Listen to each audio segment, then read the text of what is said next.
Hello and welcome to another edition of Motor Cars Enthusiasts. Right off the bat on the old show today, as we've talked about in the past about Mitsubishi actually fluffing a little bit their fuel economy numbers to make them look a little bit better than what they were. Well, apparently the Japanese government has now been on the hunt for more companies that quite possibly been doing the same thing, and someone put up their hands, and it's the folks over at Suzuki. Suzuki apparently has been doing dang near the exact same thing, so it's going to be interesting to see just what exactly the Japanese government is going to be doing with these two automobile companies, and interesting to see what happens to Suzuki, not only Mitsubishi, now that it's been bought out a tad bit by the folks over at Nissan, what could happen to Suzuki heading forward as well. Next up on the list, the Chrysler Pacifica. Now, this is a long way to tell this story because it's got an interesting backside, but here's the situation. There's a Windsor, Ontario plant in Canada that is going to be building the Pacifica, but it's going to be a different version of this machine. There was a lot of talk that there could be a sport utility crossover vehicle that could be built off of this platform inside of that Canadian factory. But this factory has actually been building, as of now, the Dodge Caravan. Now, apparently, that particular SUV, CUV situation has now actually been axed, which means this plant is going to continue to build the Dodge Caravan through 2019, which is hard to believe now that the new Pacifica is out and about. Then I knew that they were going to still continue to build the Caravan, but they're going to build it for another 3 years? Seems kind of odd in that situation, so we'll have to wait and see on this whole deal. But I can't imagine them, with no refresh whatsoever, continue to build this machine. Is it going to really sell in those kind of margins? Next up on the list, well, we talked about Dodge's brand new funny car body, and now it's General Motors' turn. The brand new Chevrolet Camaro funny car is actually released to the world. In fact, it's going to be racing, and racing very, very soon. Now, as far as the brand new Camaro body is concerned, there's one really interesting aspect of it. If you look just ahead of the windscreen, that is the injectors, or the injector hat, if you will, which sits right on top of the 500 cubic inch hemispherical head supercharged V8 running on nitromethane. Now, the trick is with nitromethane is it's a very volatile fuel. Sitting still, like in a barrel, you can flick matches into it all day long, lit matches, and it won't catch fire. But once you put it under compression, or once you compress that fuel and put it under pressure, it becomes very explosive and will make a gobs and gobs of horsepower. In fact, a modern day nitromethane 500 cubic inch supercharged engine now makes over 11,000 brake horsepower, and yes, you heard me right, 11,000, which means that these engines can become, well, kind of a recluse, and there's a lot of times when they do actually explode. And this situation, especially when a funny car body, which goes completely over the engine itself, this becomes an issue because it was tearing up bodies quite aggressively back in the day. One of the things they did to relieve this problem is right in front of that injector hat, they had a burst panel. It was a small panel, maybe a foot by foot, as far as size-wise, and anytime the engine would have any sort of issue, small explosion, this thing would actually come loose from the bodywork.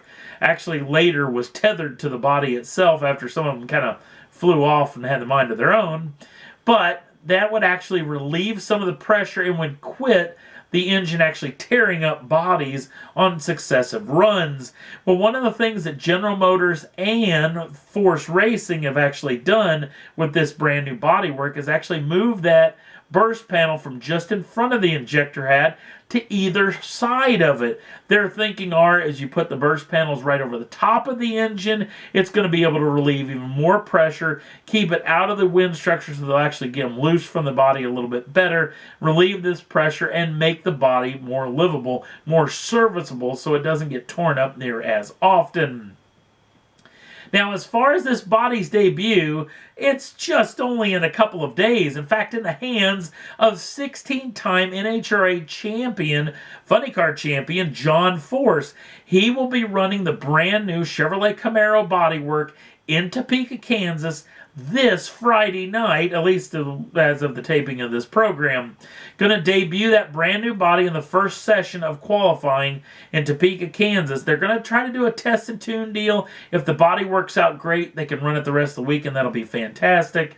But if they actually end up having a little bit of problem, they'll revert back to the old body. Oddly enough, John Force Racing has been racing Chevrolets for over a year now, but oddly enough too, the bodies are actually Ford Mustangs that they've actually re-decaled to try to make them look like Chevrolets. That being said, John Force does have two teammates inside of his funny car camp. One of them being champion driver and president of John Force Racing, Robert Height, his actual son-in-law. Mr. Height will actually be testing a brand new Camaro body the day after the Topeka, Kansas race and will hopefully debut his in Epping, New Hampshire.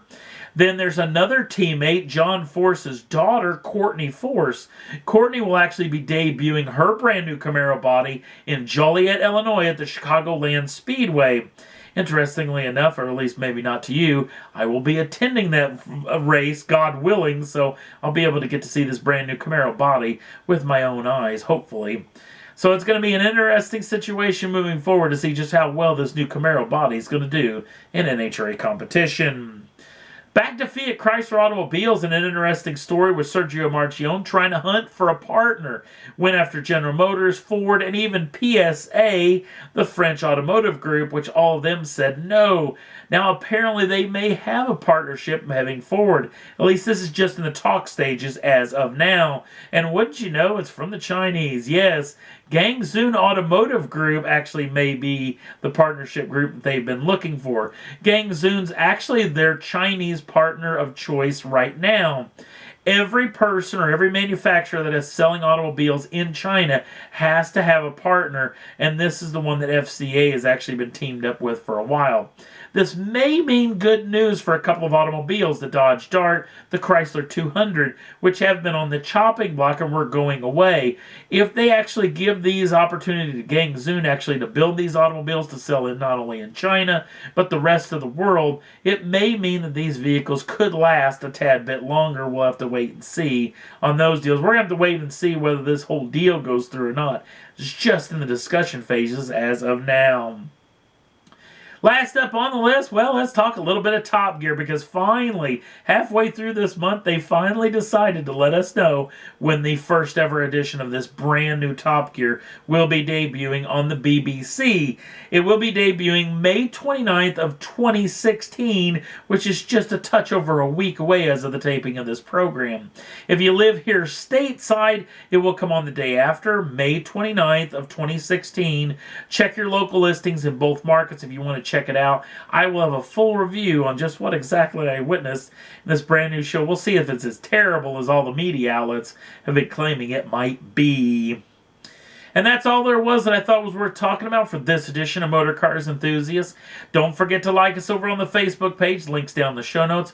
Also, if you'd like to subscribe to the channel, you can do so at any time and get the first dibs on the brand new shows as soon as they come out. Thanks for watching. We'll see you again real soon.